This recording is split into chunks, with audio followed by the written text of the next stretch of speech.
کی رونق کعبے کا منظر اللہ اکبر۔ الحمدللہ حج کے سلسلے میں یہ 5واں پروگرام آپ کی خدمت میں پیش کرنے کی سعادت حاصل ہو رہی ہے، اور ہم نے پچھلے پروگرام میں احرام تک ہم پہنچے تھے کہ حاجی حالت احرام اختیار کرتا ہے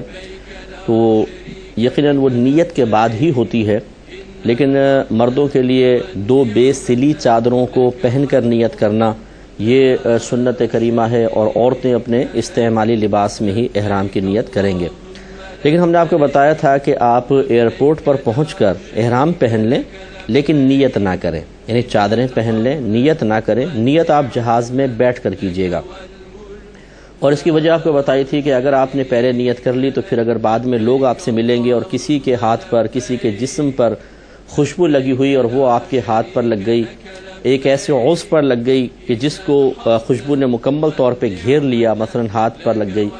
تو یاد رکھیے کہ دم لازم ہو جائے گا، حدود حرم میں آپ کو بکرا یا دمبا ذبح کرنا ہوگا۔ لہٰذا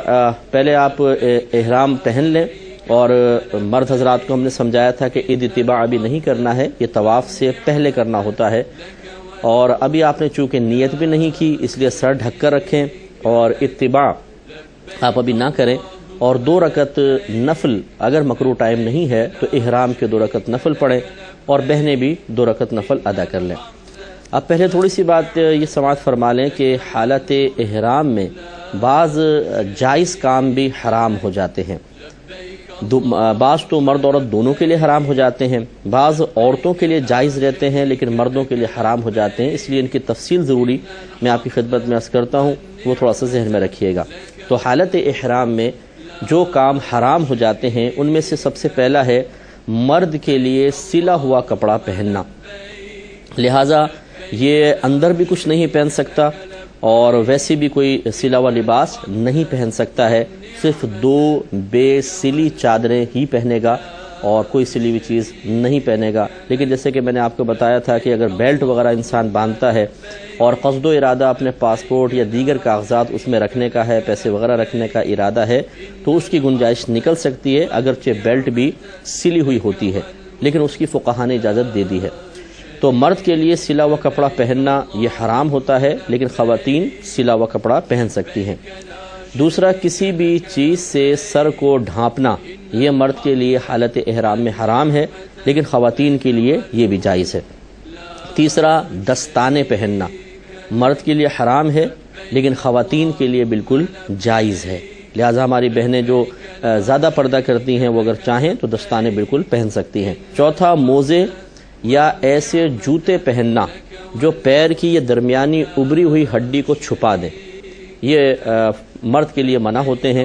لیکن عورت کے لیے یہ بھی جائز ہے، وہ موزے بھی پہن سکتی ہے اور بند جوتا بھی پہن سکتی ہے، اس کے لیے شرعاً دونوں جائز ہیں۔ 5ویں چیز ایسی ہے جو دونوں کے لیے حرام ہے، وہ ہے جسم، لباس یا بالوں میں خوشبو لگانا، اس کی بہت زیادہ احتیاط کریں۔ اگر آپ نے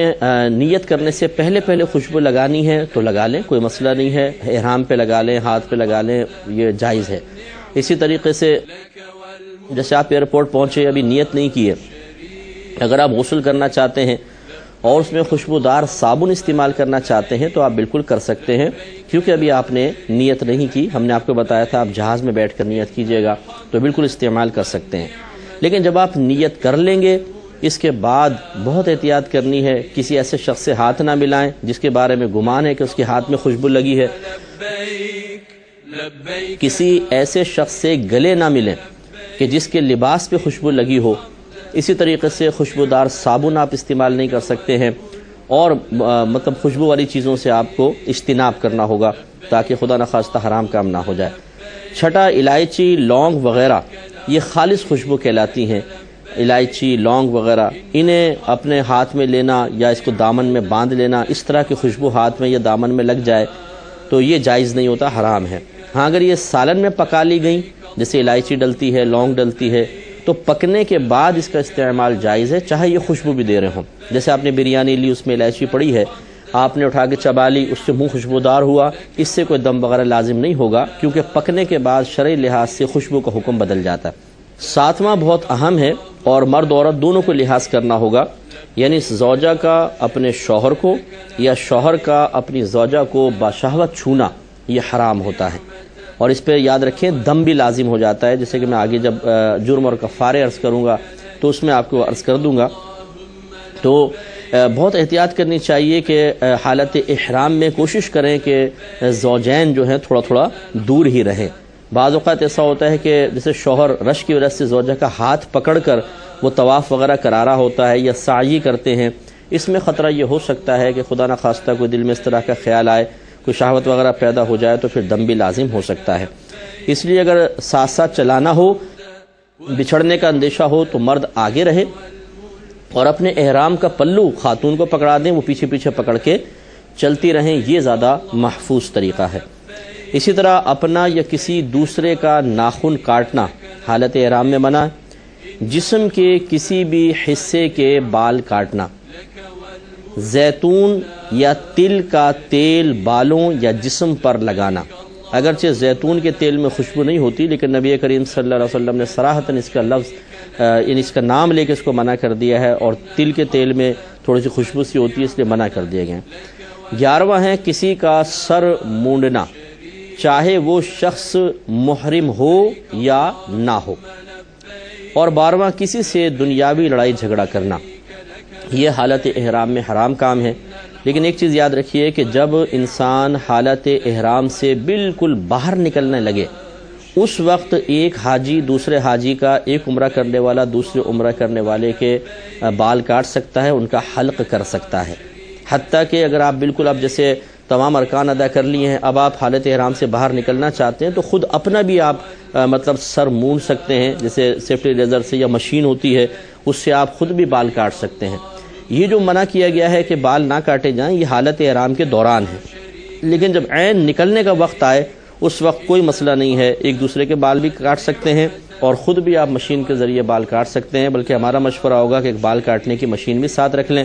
کیونکہ وہاں پر جب آپ عمرے وغیرہ سے فارغ ہوں گے تو بعض اوقات 80 ریال مانگتے ہیں، 40 ریال 80 ریال 50، رش میں جتنا زیادہ رش ہوتا ہے اتنے زیادہ پیسے مانگے جاتے ہیں۔ اس وقت اگر آپ ایک مشین خرید لیں، اتنی زیادہ مہنگی بھی نہیں آئے گی، تو بار بار عمرے بھی بعض اوقات کرنے ہوتے ہیں، پھر اور بھی مطلب لوگ ہوتے ہیں قافلے والے، تو سب کے لیے ایک آسانی پیدا ہو سکتی ہے۔ حالت احرام میں مکروہ کام بھی کچھ ہوتے ہیں، یعنی یہ گناہ تو نہیں ہوتے لیکن شریعت نے ان کو ناپسند کیا ہے۔ میں تیزی کے ساتھ ایک دفعہ آپ کو عرض کر دیتا ہوں۔ نمبر 1، جسم کا میل چھڑانا اور بالوں میں کنگھی کرنا۔ نمبر 2، بغیر خوشبو والے صابن سے بال دھونا یا نہانا۔ جان بوجھ کر کوئی بھی خوشبو سونگھنا۔ ایسی چیز کھانا یا پینا جس میں بغیر پکائی ہوئی خوشبو ڈالی گئی ہو اور وہ خوشبو ابھی ختم بھی نہ ہوئی ہو، تو ایسی خوشبو کھانا مکروہ ہے۔ غلاف کعبہ کو سر یا چہرے پر لگانا۔ بعض لوگ عقیدت میں حالت احرام میں کعبۃ اللہ کے غلاف کو چہرے پہ ملتے ہیں، یہ صحیح نہیں ہے، مکروہ ہے۔ ہاں خواتین کر سکتی ہیں، تھوڑا سر پہ رکھ سکتی ہیں، وہ بھی چہرے کے معاملے میں احتیاط کریں۔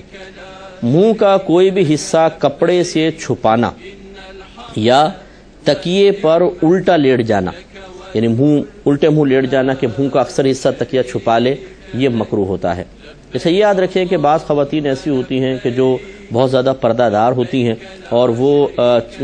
چاہتی ہیں کہ حالت احرام میں بھی ہمارا چہرہ ڈھکا رہے۔ یاد رکھیں عورت کا سر ڈھک سکتا ہے لیکن چہرہ کھلا رکھنا اس پر واجب ہوتا ہے۔ لیکن وہ چہرہ کھلا رکھنا اس طرح اگر کر لیں کہ یہ بازار سے آپ جائیں گے جیسے کرکٹ کا کیپ ٹائپ ہوتا ہے، اس طرح وہ کیپ کے آگے جو آگے اس کا ایک چھجا جیسا بنا ہوتا ہے اس پہ وہ ایک پردہ لگا دیتے ہیں، تو اگر بہنیں اس کو پہن لیں اپنے سر پر حالت احرام میں تو وہ پردہ چہرے سے کافی فاصلے پر آگے لٹکتا رہتا ہے۔ اب بس اس کو یہ کریں کہ اس میں احتیاط کر لیں کہ وہ اڑ کے چہرے سے نہ لگے، اس کو تھوڑا نیچے سے اگر پکڑ لیں گی تو پھر نامحرم کے چہرے پر نگاہ بھی نہیں پڑے گی، یعنی نامحرم کے چہرے پہ نگاہ نہیں پڑے گی، اور اس طرح کی جو پردہ دار خاتون ہیں ان کے لیے ایک آسانی بھی ہو جائے گی۔ 7واں ہے بغیر کسی عذر کے جسم پر پٹی باندھنا۔ تو یہ چیزیں ذرا مکروہ ہوتی ہیں، اور جائز کام جو میں آپ کو وہ بھی دیکھ لیں تھوڑے سے کہ بغیر خوشبو والا سرما لگانا، مسواک کرنا، میل چھڑائے بغیر غسل کرنا، یعنی حالت احرام میں غسل آپ کر سکتے ہیں۔ یہ نہیں ہے کہ جی اگر غسل کریں گے ہم 2 چادریں اتار کے رکھیں گے تو شاید حالت احرام سے باہر ہو جائیں گے، ایسا نہیں ہے، آپ غسل کر سکتے ہیں۔ کپڑے دھونا، کسی چیز کے سائے میں بیٹھنا، چھتری کا استعمال بھی جائز ہے۔ اگر کوئی ناخن خود بخود ٹوٹ گیا ہو تو اس کو جدا کر دینا بھی جائز ہوتا ہے۔ سر یا گال کے نیچے تکیہ رکھنا، اور اسی طریقے سے آئینہ دیکھنا، ہوائی چپل پہننا، یہ چیزیں جائز ہوتی ہیں، شریعت نے ان کو جائز رکھا ہے۔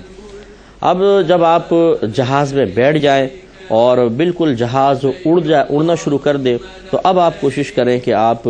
احرام کی نیت کریں، یعنی عمرے کی نیت کر لیں۔ جیسے کہ ہم نے آپ کو بتایا تھا کہ اس سے پہلے آپ نیت نہ کریں ورنہ ایئرپورٹ پہ پرابلم ہو جاتی ہے۔ تو جب جہاز اڑنے لگ جائے تو اس کے بعد پھر آپ اب عمرے کی نیت کریں گے، اور عمرے کی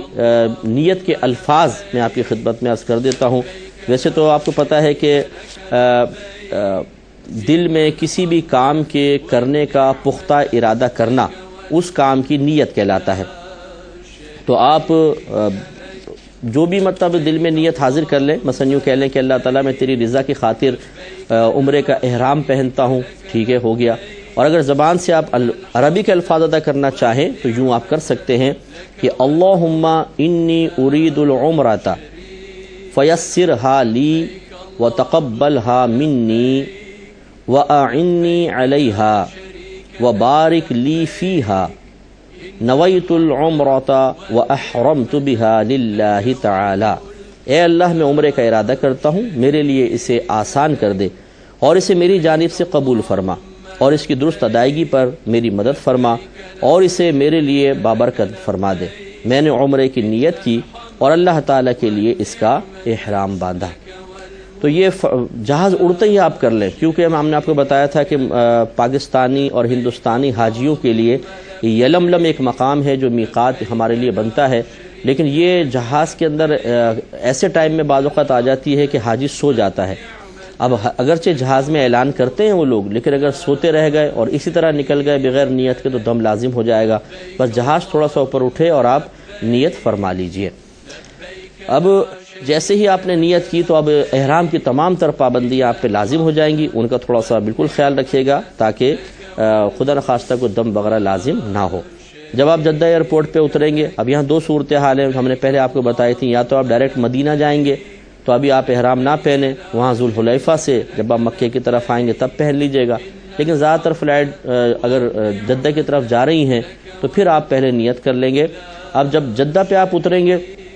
تو وہاں تھوڑا کافی ٹائم لگ جاتا ہے کیونکہ رش بہت زیادہ ہوتا ہے، اور پھر مختلف جو معلمین ہوتے ہیں ان کے قافلے آ رہے ہوتے ہیں، انتظامات کا بڑا مسئلہ ہوتا ہے، تو بعض اوقات 3 گھنٹے، 4 گھنٹے، 5 گھنٹے، 6 گھنٹے بھی آپ کو ایئرپورٹ پر بیٹھنا پڑے گا۔ اب ویسے بہت اچھا انتظام ہو گیا ہے، پہلے دور میں ذرا تھوڑا سا دقت ہوتی تھی، لیکن بہرحال صبر و تحمل کا دامن ہاتھ سے نہ جانے دیجیے گا۔ اور وہاں پر پھر معلمین کے آدمی بھی ہوتے ہیں، بہت خیال کرتے ہیں انشاءاللہ، وہ آپ کو بسوں وغیرہ میں بٹھا کر اور مکۃ المکرمہ تک پہنچا دیں گے۔ جب آپ جدہ سے باہر نکل آئیں، گاڑی میں بیٹھ جائیں اور مکۃ المکرمہ کی طرف جائیں تو درود شریف کی کثرت کرتے رہیں۔ اکابرین فرماتے ہیں کہ درود پاک انسان کو چاہیے کہ پورے دوران حج کثرت کے ساتھ پڑھتا رہے، بہت برکت حاصل ہوگی۔ اور جیسے جیسے مکے کے قریب آئیں کوشش کریں کہ آپ لوگوں سے باتیں کرنا، ادھر ادھر دیکھنا یا باہر پہاڑوں کو دیکھنا، نظارے کرنا یہ نہ کریں، بلکہ اپنے گناہوں کو یاد کریں، اپنی خطاؤں کو انسان یاد کرے، اپنی زیادتیوں کو یاد کرے، اور کوشش کریں کہ بالکل ایسے چلیں جیسے ایک بھاگا ہوا مجرم اپنے آقا کی بارگاہ میں واپس آ رہا ہو، اور دونوں چیزوں کی امید ہو کہ سزا بھی مل سکتی ہے اور مجھے معاف بھی کیا جا سکتا ہے۔ تو جب یہ امید و بیم کی کیفیات امید پیدا ہوگی اور عذاب کا بھی خوف ہوگا، اللہ کی رحمت کا بھی یقین ہوگا، تو ایک عجیب کیفیت قلب پہ طاری ہوتی ہے۔ اگر آنسو نکل رہے ہوں تو نکل جانے دیجئے اور بڑے عقیدت اور محبت کے ساتھ مکۃ المکرمہ میں داخل ہوں۔ اب ضروری نہیں ہے کہ آپ فوراً جا کر طواف کریں، وہ فوراً جا کے عمرہ کریں، بلکہ پہلے آپ اپنے ہوٹل میں چلے جائیں۔ اگر آپ چاہیں تو آرام بھی کر لیں۔ بعض لوگ جلدی مچاتے ہیں، بس جلدی چلو جلدی چلو، کوئی جلدی کی ضرورت نہیں ہے۔ اگر آپ آرام کرنا چاہیں تو بالکل آپ کر سکتے ہیں، بلکہ بہتر یہ ہوتا ہے کہ آپ جائیں، آرام کریں، کھائیں پئیں، تھوڑا سا سو جائیں تاکہ فریش ہو کے پھر آپ عمرہ کریں۔ اس کے بعد پھر آپ جب فریش ہو جائیں اب عمرے کے لیے آپ تشریف لے جائیں گے۔ عمرے کا خلاصہ یہ ہے، یاد رکھیں کہ آپ کو طواف کرنا ہوگا، طواف کے بعد پھر 2 رکعت طواف کی رکعتیں پڑھنی ہوں گی جو واجب ہوتی ہیں، اس کے بعد سعی کرنی ہوگی اور پھر حلق یا قصر کروائیں گے تو عمرہ آپ کا کمپلیٹ ہو جائے گا۔ لہٰذا آپ اب مسجد کی طرف جائیں اور کوشش یہ کرنی چاہیے کہ سب سے پہلے باب السلام سے آپ داخل ہوں، وہ معلوم کر لیجئے گا، یہ سنت کریمہ ہے، باب السلام سے اندر داخل ہوں، سیدھا قدم اندر رکھ کر داخل ہوں گے، اور کعبۃ اللہ پر جب پہلی نگاہ پڑے تو رحمت کونین صلی اللہ علیہ وسلم کے فرمان عالی شان کے مطابق انسان جو بھی دعا کرتا ہے وہ قبول کر لی جاتی ہے، تو کوئی بھی اچھی سی دعا آپ کر سکتے ہیں۔ اس کے بعد اب آپ کوشش کریں کہ سب سے پہلے تو حجر اسود کا تعین کر لیں۔ حجر اسود جو جس کونے پہ حجر اسود ہے اس کے بالکل سیدھ پہ آپ دیکھیے گا دیوار پر ایک لائٹ لگی ہوئی ہے، یعنی یہ جیسے کعبۃ اللہ ہے، پھر یہ طواف کی جگہ ہے جس کو مطاف کہتے ہیں، اور اطراف میں بھی مسجد کی دیوار ہے۔ جس کونے پر حجر اسود ہے اس کے بالکل سیدھ میں دیوار پر ایک سبز رنگ کی لائٹ لگی ہوئی ہے، جس سے تعین ہو جاتا ہے کہ حجر اسود کہاں ہے۔ آپ کو وہ حجر اسود کے قریب پہنچنا ہے۔ وہاں پہنچنے کے بعد اب آپ عمرے کی طواف کی نیت کریں گے۔ نیت وہی دل کے پختہ ارادے کو کہتے ہیں، اور اگر آپ چاہیں تو ان الفاظ میں کر سکتے ہیں کہ اللہم انی ارید طواف بیتک الحرام فیسرہ لی وتقبلہ منی۔ اے اللہ، میں تیرے محترم گھر کے طواف کا ارادہ کرتا ہوں، پس تو اسے میرے لیے آسان فرما دے اور اسے میری جانب سے قبول کر لے۔